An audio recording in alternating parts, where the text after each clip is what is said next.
দাদি না তোমার সঙ্গে ঠাট্টা করছে দাদু। কি লাগে দাদু? জোয়ান কালে কিছু করলো না, বইরা কালে ঠাট্টা। কি আর খবর বউ? দুঃখ পাইছো না? হ্যাঁ দুঃখ না পাইলেও তো ব্যথা পাইছি। তাহলে তো মলম আছে, আমার 3 দিন মলম আছে, লাগা দে। খারাপ খারাপ খারাপ খারাপ।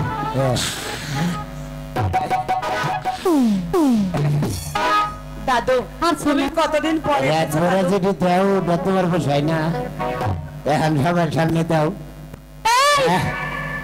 মলম লাগা দিছি। ওই তো ওই কথাই তো কইলাম, গিরা বিষ ঠ্যাং বিষ, তুমি তো ওইভাবে মলমটা লাগাও।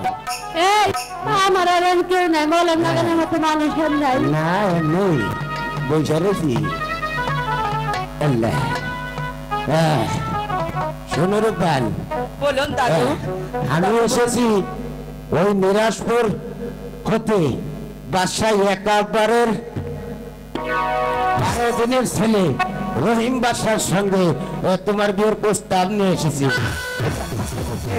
কমল বলো রূপান, তুমি নিরক্ত রইলে কেন?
তুমি